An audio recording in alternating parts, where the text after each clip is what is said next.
Hello student, good morning. Welcome to online classes of Asha tutorial. Students, आज जो हम लोग पढ़ने जा रहे हैं वो हमारा सेकेंड पार्ट है। ठीक है, क्लास 12 जीव विज्ञान यूपी बोर्ड का जो जीव विज्ञान फर्स्ट चैप्टर जीवों में जनन का ये जो सेकेंड पार्ट है, आज हम लोग उसको पढ़ने जा रहे हैं। फर्स्ट पार्ट में आप लोगों ने पढ़ा कि हमने कैसे सारा जो वीडियो था वो पूरा का पूरा असेक्सुअल अलैंगिक जनन पे मैंने बनाया था। पिछले वीडियो में मैंने आपको बताया था कि जो जनन होता है वो दो प्रकार का होता है। ठीक है, लैंगिक और अलैंगिक। तो हम लोगों ने अलैंगिक जनन के बारे में डिटेल में पिछले वीडियो में पार्ट फर्स्ट में पढ़ लिया था। ये जो पार्ट सेकेंड वीडियो होने वाला है ये टोटल जो है अलैंगिक जनन का एक पार्ट होता है जिसको हम बोलते हैं कायिक जनन, जो कि मोस्टली पौधों के कायिक भाग से जैसे जड़, तना तथा पत्ती, इन सब चीजों से, इन सब भागों से होता है। हम लोग आज इस टॉपिक को ही कवर करेंगे क्योंकि हर एग्जाम में कम से कम 2 से 4 नंबर का क्वेश्चन तो इस टॉपिक से आता है, कायिक जनन से आता है। तो हम जो है इस चैप्टर में इस टॉपिक को आज कवर करेंगे। आज हमारे टॉपिक का नाम है कायिक जनन, जो कि अलैंगिक जनन का एक मुख्य पार्ट होता है। ठीक है, 2 से 4 नंबर का क्वेश्चन यहाँ से एराइज होता है। तो आइए इसको हम शुरू करते हैं।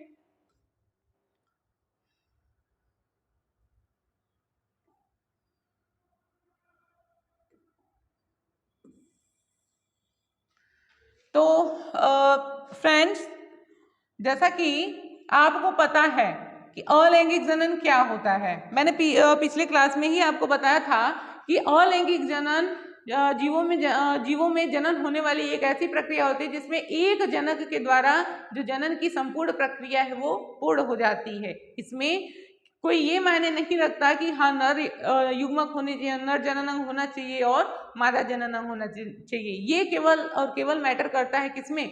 लैंगिक जनन में। इसमें इस चैप्टर में हमें 2 ही टॉपिक को मेनली पढ़ना है, पहला अलैंगिक जनन और दूसरा लैंगिक जनन। तो आज का जो मेरा टॉपिक है वो है पादपों में कायिक जनन। ठीक है, plant vegetative reproduction in plants. ठीक है, अब चूंकि कायिक जनन होता क्या है, पहले हम लोग इसको समझ लेते हैं। ये कायिक जनन क्या होता है? देखो, अलैंगिक जनन का ये मुख्य पार्ट होता है। ठीक है, जो मुख्यतः पौधों के कायिक भाग से, अगर हम कायिक भाग की बात करें तो कायिक भाग क्या हो सकता है इसमें? जैसे जड़, तना तथा पत्ती, इन सब चीजों से, इन सब भाग से अगर कोई एक नया पौधा बन रहा है तो उसी को बोलते हैं कायिक जनन। मोस्टली जड़ से या तना से और या तो फिर पत्ती से, इन सब जगहों से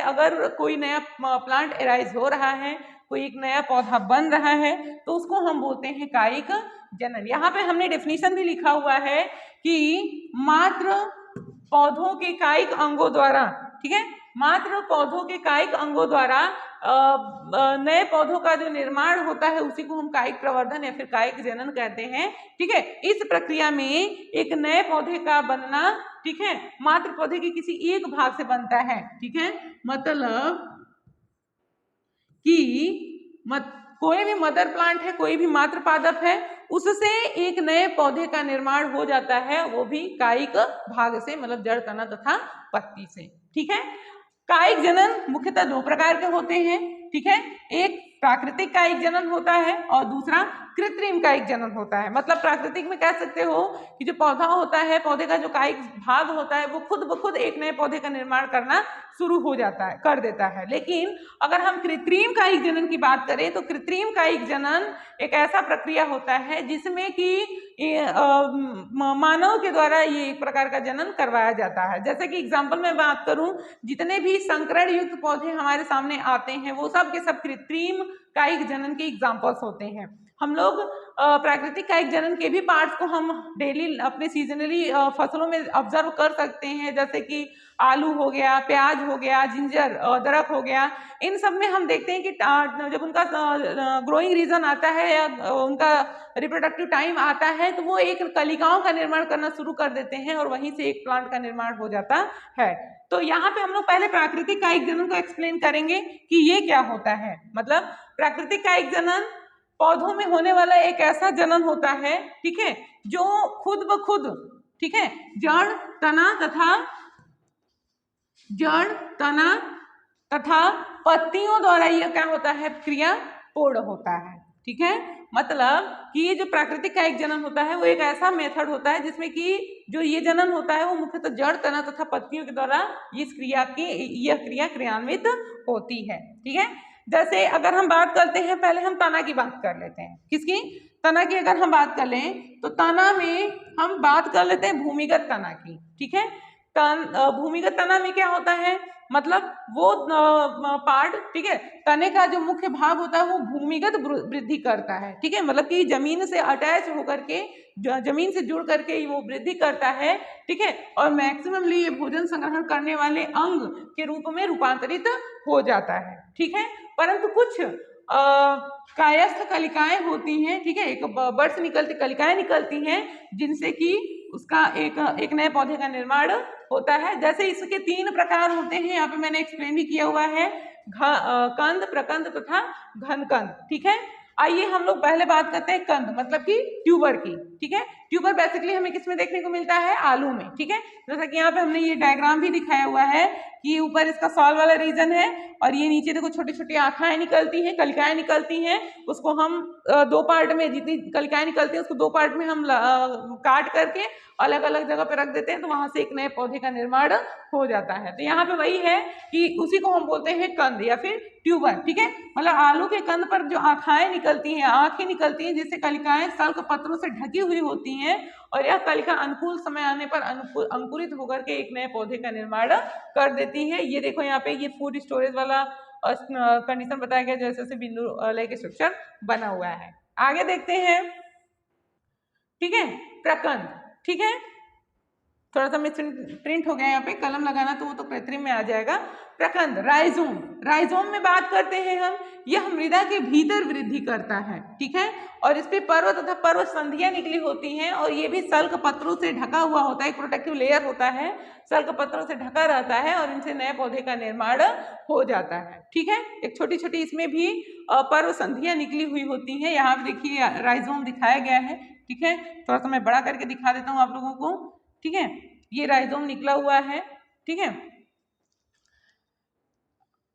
चूंकि इसमें कौन सा रूट पाया जाता है, एडवेंटिटियस रूट पाया जाता है, अपस्थानिक जड़ें पाई जाती हैं और इसका एक रीजन नोड होता है, यहाँ से बड निकले हुए होते हैं, एक रीजन इंटर नोड होता है और इसके जो स्टीम्स होते हैं उसको बोला गया है एरियल सूट। तो ये जिंजर का है जिसके द्वारा राइजोम निकल रहा है और राइजोम के थ्रू एक नए प्लांट का निर्माण हो रहा है, ये जिंजर में देखा गया है। ठीक है, अगला हम बात कर लेते हैं कॉर्न की, मतलब कि घन कंद की। ठीक है, यह भी क्या होता है, भूमिगत तना, इसमें भी भूमिगत तना वृद्धि करता है जिसमें पर्व संधियां और कलिकाएं पाई जाती हैं और ये सल्क पत्रों से क्या होता है, सल्क पत्रों से ये ढका हुआ होता है, सल्क पत्रों से ये ढका हुआ होता है, इनसे एक नए पादपों का निर्माण होता है, जैसे कि केसर और बड़ा आदि। ठीक है, ये एग्जाम्पल्स होते हैं इसके।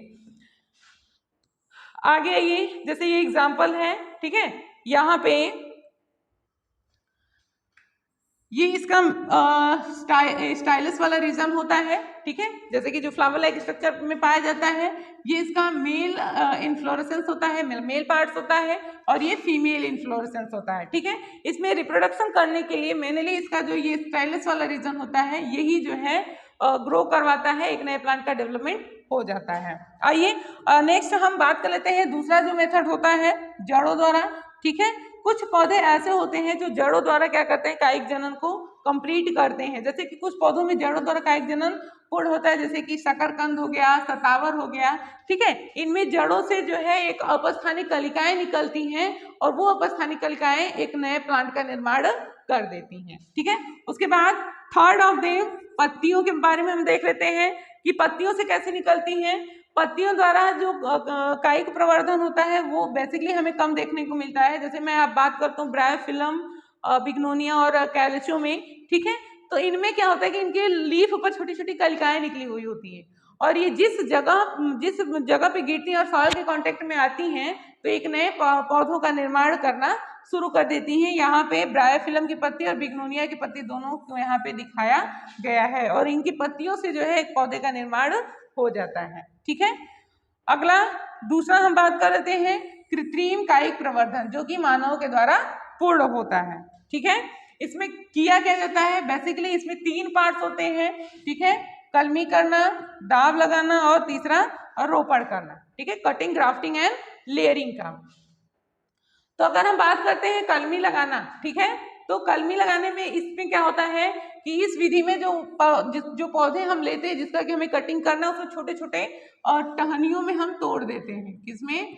टहनियों में हम तोड़ देते हैं और इस प्रकार उसको काटा जाता है कि प्रत्येक टहनी जो है कैसी हो, कलिका युक्त हो, उसका जो नोड वाला रीजन हो वो प्रेजेंट हो, ठीक है, कलिका युक्त हो और उसकी टहनी को हम क्या कहते हैं, कलम कहते हैं और ये मृदा में लगा दिया जाता है जिससे कुछ दिनों बाद एक नया पौधा बनना शुरू हो जाता है। जैसे कि हम अंगूर, गन्ना, गुलाब और गुड़हल, इन सब का हम डेली लाइफ में देखते हैं। जैसे यहाँ पे देखिए ये है नोड और इंटरनोड से बना हुआ एक टहनी है, ठीक है।